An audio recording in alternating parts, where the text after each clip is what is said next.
Assalamualaikum warahmatullahi wabarakatuh. Bismillahirrahmanirrahim. Pada hari ini kita akan membahas tema 1, yaitu indahnya kebersamaan. IPA, ilmu pengetahuan alam tentang perambatan bunyi. Anak-anak yang soleh dan soleha, Allah Subhanahu wa Ta'ala memberikan kita anugerah yang luar biasa, seperti kita memiliki telinga yang fungsinya untuk mendengar. Oleh sebab itu, gunakanlah nikmat Allah Subhanahu wa Ta'ala yang luar biasa untuk kebaikan-kebaikan. Di antaranya untuk mendengarkan lantunan ayat suci Al-Quran, mendengarkan azan, mendengarkan nasihat orang tua, mendengarkan nasihat guru, dan kalimat-kalimat thayyibah yang lainnya. Pada hari ini, di pelajaran IPA, kita akan membahas 2 sub pokok pembahasan. Yang pertama adalah tentang bagaimana bunyi bisa sampai ke telinga kita melalui perambatannya. Yang kedua adalah tentang bagaimana ketika terjadi hujan, ada petir dan ada kilat. Maka pertanyaannya adalah, yang sampai ke bumi dahulu, apakah suara petir ataukah kilat cahaya? Nah, pada hari ini kita akan membahasnya. Perhatikan penjelasan berikut ini. Bismillahirrohmanirrohim. Percobaan yang pertama. Tujuan percobaan menyelidiki perambatan bunyi.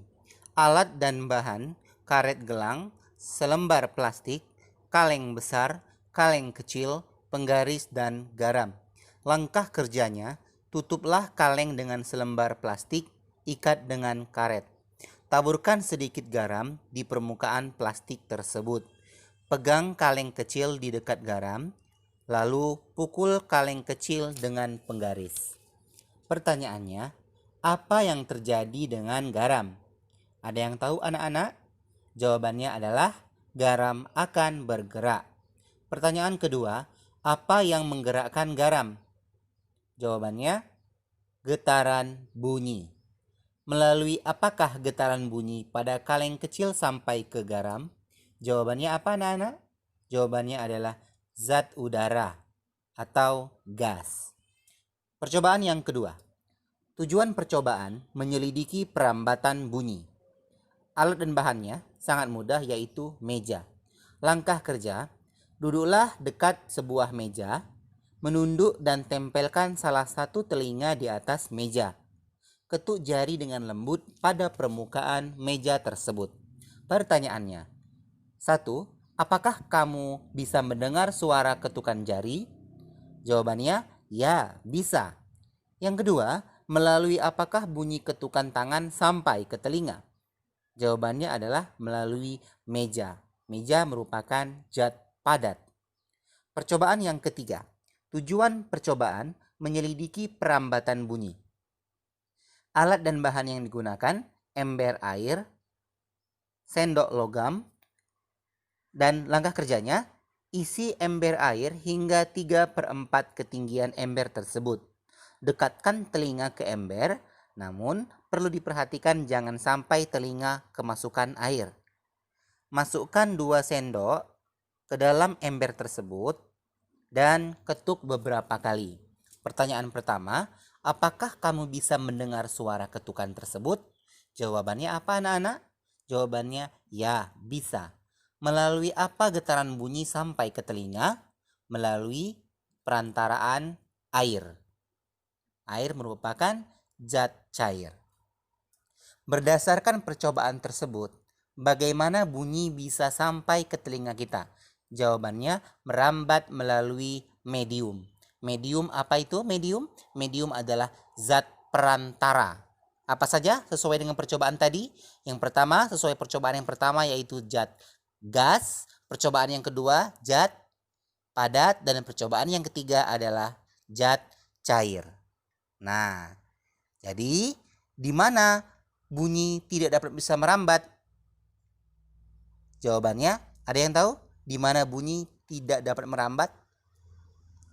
di ruang hampa udara. Contohnya di ruang angkasa.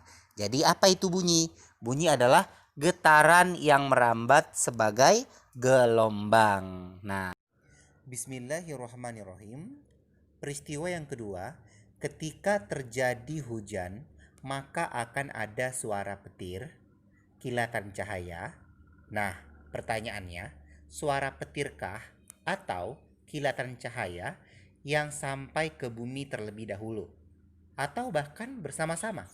Nah, untuk menjawab pertanyaan tersebut, perhatikan penjelasan berikut ini. Berdasarkan penelitian, cahaya memiliki kecepatan yang disebut dengan kecepatan cahaya sebesar 300 juta meter per sekon, atau orang sering menyingkatnya 3 dikali 10 pangkat 8 meter per sekon. Sementara itu, kecepatan bunyi sebesar 340 meter per sekon. Nah, dari data tersebut dapat kita ketahui manakah yang lebih besar, apakah kecepatan cahaya atau kecepatan bunyi? Tentu saja jawabannya adalah kecepatan cahaya. Oleh sebab itu, ketika terjadi peristiwa hujan, maka yang sampai ke bumi terlebih dahulu adalah kilatan cahaya. Sudah jelas bukan? Wallahu a'lam bishawab.